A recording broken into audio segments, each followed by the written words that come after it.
오늘도 주님 안에서 승리하는 복된 하루 되시기를 간절히 축원을 드립니다.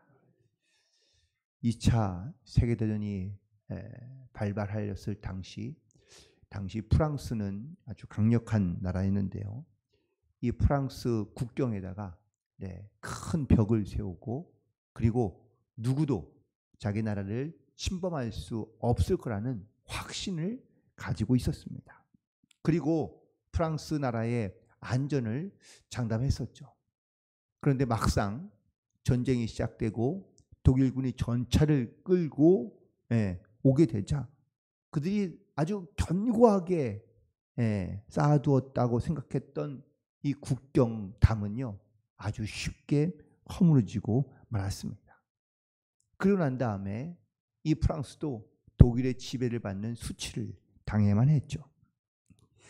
인간이 갖고 있는 어떠한 믿음의 대상 아니면 인간이 생각하고 있는 어떤 안전이라는 우리의 보장책이 때로는 이렇게 허무하게 정말 우리의 생각과 우리의 기대와는 전혀 다르게 우리 쉽게 무너질 때가 우리 너무나 많습니다.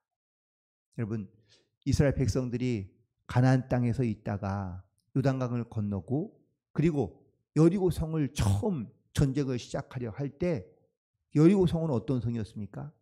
매우 견고하고 단단한 성이었습니다. 절대 무너지지 않을 성이라고 여리고 성 사람들은 믿고 있었고 또한 그들은 그런 믿음으로 살아갔던 것이죠. 실제로 전쟁에서도 여리고 성은 한 번도 무너진 적이 없었다고 합니다. 그런데 그렇게 견고한 줄 알고 믿음의 대상으로 삼았던 그 성은 이스라엘 백성들이 돌기를 마지막 날에는 7번을 돌고 그리고 소리를 지르자 결국 이 견고하던 여리고 성은 무너지고 말았습니다. 우리가 세상에서 살아가면서 내 믿음의 대상으로 삼고 살아가는 것들이 종종 있습니다. 어떤 사람은 건강을, 어떤 사람은 물질을, 어떤 사람은 권력을 자기의 믿음의 대상으로 삼고 이것만 있으면 나는 절대로 무너지지 않을 거다라고 생각하지만 하나님께서는요 그 자기가 믿음의 대상으로 삼거나 철저하게 의지하고 있는 것들을 하나님께서는 무너뜨린다라는 사실이죠. 오늘 본문에서 바울이 가이사랴에서 로마로 가고 있는 여정을 나타내고 있습니다. 그런데 순탄하지 않습니다. 특별히 이 순탄하지 않은 여정의 첫 번째 이유는 바로 겨울철이었습니다. 오늘 본문에 있는 말씀 가운데 보면 금식하는 절기가 9절에 보면 금식하는 절기가 이미 지났고 항량이가 위태한 때라고 말하고 있습니다. 이때가 바로 겨울철입니다. 그 지중해 연안에 있는 겨울철은요 바람이 많이 불기로 유명합니다. 그래서 그때는 항해하지 않습니다. 그때는 정박하여 그때가 바람이 많으면 그때가 지나가기를 기다려야 하는데 사람들이 이 바울의 말을 듣지 않습니다. 10절에 있는 말씀에 바울이 그들에게 권면하죠. 이번 항해가 화물과 배물뿐만 아니라 우리 생명에도 많은 타격과 그리고 손해를 끼치게 할 것이라고 얘기했지만 이 백부장은 그리고 많은 사람들은 11절에 있는 말씀처럼 선장과 선주의 말을 바울의 말보다 더 믿었다라고 말하고 있습니다. 그런데 상식적으로 생각해 보면 바울은 뱃사람이 아닙니다. 바울은 죄수이죠. 그냥 로마로 끌려가고 있는 죄수 중에 한 사람일 뿐입니다. 오랫동안 이 배를 운전하고 혹은 또 바닷길을 잘 아는 사람은 선장과 선주입니다. 특별히 이들이 이 배에 오르게 된 이 알렉산드리아 배라고 이렇게 기록되어져 오늘 말씀 가운데 있는데 이 배는요 곡물 수송선이라고 합니다. 약 270명이 탈 수 있는 아주 큰 배입니다. 당시에 이 배의 크기가 아마 가장 큰 배 중에 하나가 아니었을까. 우리가 이런 어떤 개념이 좀 약하긴 하지만 배에 한 250명 당시에 탈 수 있는 이 배는 엄청난 크기의 배인 거죠. 그래서 어떠한 바람에도 어떠한 풍랑에도 이 배는 절대로 뭐 무너지거나 아니면 침몰할 일이 없다고 믿었던 겁니다. 그 배의 크기를 믿었고 또한 그 배의 선장과 선주의 말을 믿었던 백부장과 많은 사람들. 그래서 배에 올라탔습니다. 그런데 얼마 가지 않아 큰 풍랑을 만나게 되죠. 결국 이 풍랑으로 말미암아 이 배에 있던 모든 사람들은 다 죽을 수밖에 없게 되는 상황 가운데 놓이게 되죠.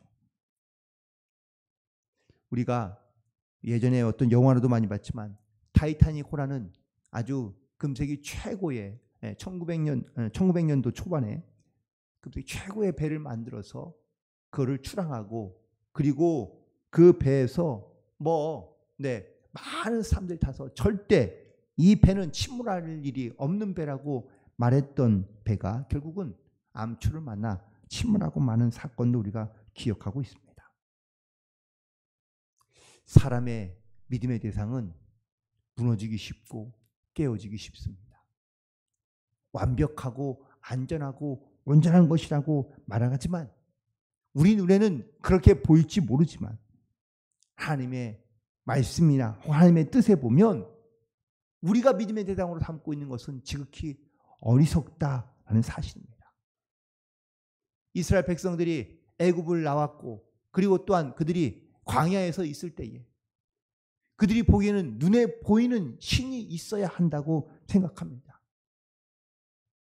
모세가 하나님의 말씀을 들으러 시내산에 올라갔을 때 아래에 있던 이스라엘 백성들은 바로 우상을 만들어서 자기들이 보이는 신, 그 신이 자기를 인도한 신이라고 믿기 시작했던 것이죠. 결국 하나님의 심판과 진노를 받게 되어 멸망받게 되는 어리석은 모습들이 바로 인간의 믿음의 대상인 겁니다. 시편 기자는 시편 121편에서 내가 산을 향하여 눈을 돌리라 나의 도움이 어디서 올까?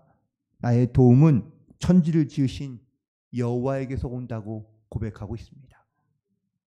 오늘 이 비슷한 고백이 바로 바울에게도 고백되어 있는 것을 볼 수 있는데 오늘 본문에 있는 말씀 가운데 22절에 23절에 있는 말씀을 보시기 바랍니다. 함께 있습니다. 시작. 내가 속한 바 곧 내가 섬기는 하나님의 사자가 어젯밤에 내 곁에 서서 말하되 바울이 풍랑 가운데 죽어가고 있는 수많은 사람들 가운데 그가 자기가 만난 하나님에 대하여 선포하기 시작합니다. 그런데 여기에서 우리가 주목해야 될 단어는 바로 내가 섬기는 하나님입니다. 바울은 자기가 섬기는 하나님에 대하여 확고하고 담대한 믿음을 가지고 있었습니다. 그도 과거에는 자기의 어떤 이런 힘과 어떤 명예라든지 아니면 자기가 갖고 있는 지식이 자기의 믿음의 대상이었던 사람입니다. 그러나 그가 예수님을 만나고 난 다음에 자기가 섬기는 하나님, 자기가 의지하는 하나님, 자기가 믿고 있는 하나님에 대하여 그가 선포하기 시작한 것이죠. 풍랑 중에서도 안전하게 하나님께서 지켜주신다는 사실을 그는 선포합니다. 22절에 있는 말씀이죠. 내가 너희에게 권하노니 이제는 안심하라. 너희 중 아무도 생명에는 아무런 손상이 없겠고 오직 배뿐이라고 선포하고 있습니다. 풍랑 속에서 배에 대하여 안전을 담대하게 선포할 수 있는 사람이 아무도 없을 때 바울이 하나님의 말씀을 의지하여 내가 섬기는 하나님께서 나에게 말씀하시기를 하나님께서 생명에는 아무런 손상이 없고 이 배만 망가지게 될 것이라고 선포한 겁니다. 여러분들 이렇게 선포할 수 있는 사람이 과연 얼마나 있을까요? 많은 믿음의 사람들이 세상 가운데 살아가면서 사실 내가 믿고 있는 하나님에 대하여 온전히 담대하게 선포하지 못할 때가 많이 있습니다. 성경에 보면 하나님의 심판을 받은 그러한 장소들이 종종 등장합니다. 그 대표적인 것이 바로 소돔과 고모라인데요. 소돔과 고모라가 왜 멸망했습니까? 악인이 많아서 멸망한 것도 물론 있지만 더 중요한 것은 의인 10명이 없어서 망한 겁니다. 하나님께서 아브라함에게 말씀하셨지 않습니까? 의인 10명만 있으면 내가 그 성을 보존하리라. 세상에 악인이 많아서 멸망하는 것이 아니라 하나님이 찾는 의인이 없기 때문에 세상이 망한다는 것을 메시지로 우리에게 주고 있습니다. 우리가 살아가는 이 세상 악합니다. 죄악이 가득하며 죄인이 많습니다. 그러나 하나님께서 이 땅을 하나님께서 내버려 두시고 지금까지도 하나님께서 기다리고 계신 이유는 바로 의인을 찾고 있기 때문인 줄로 믿습니다. 많은 그리스도인들이 신앙인들이 신앙생활을 하면서 세상에서 많은 어려움을 당합니다. 이 고난과 고통을 보며 우리도 믿음의 대상을 우리가 하나님께 두고 살아가야 되지만 그렇지 못할 때가 많이 있습니다. 하지만 여전히 하나님은 당신을 믿고 또한 나를 섬기는 자를 찾고 계시며 또한 그 사람을 통하여 하나님께서는 지금도 복음이 증거되고 또한 하나님의 역사가 나타나게 하는 놀라운 역사들을 하나님께서 우리 가운데 나타나고 계시는 줄로 믿습니다. 내가 섬기는 하나님이라는 말을 아주 담대하게 선포했던 이 바울을 통하여 하나님께서는 그에게 나타나시는 환상대로 그의 말대로 하나님께서 그 배에 탔던 사람들은 다 생명을 구원해 주시고 역사해 주십니다. 그런데 이 말을 끝까지 믿지 못하는 사람들이 있습니다. 어떤 사람들이냐? 바로 그 배를 이끌어가던 선원들입니다. 그들은 육지가 가까워오는 것을 알자 조그만 배를 구명보트를 내려 자기들만 살고자 도망가기 시작합니다. 그러자 바울이 그들을 가게 내버려 두라고 이야기합니다. 그리고 큰 배에 남는 사람들만 하나님께서 구원하시겠다고 선포하자 결국은 배를 타고 도망가는 사람들은 결국은 죽게 되고 배에 남았던 바울의 말을 믿고 따랐던 사람들만 결국은 살게 되었다는 것을 오늘 또한 본문을 통해서도 깨닫게 됩니다. 우리는 세상에서 우리가 속한 바, 우리가 누구를 의지하며 또한 어떤 것을 믿고 믿음의 대상을 삼고 살아가고 있는지를 반드시 기억하며 살아가야 될 줄로 믿습니다. 우리도 세상에서 담대하게 내가 섬기는 하나님을 담대하게 선포하며 말할 수 있으며 내가 그리스도인으로서 하나님의 사람으로서 이 땅 가운데 살고 있다는 것을 우리가 믿음을 가지고 선포하며 나아가야 될 줄로 믿습니다.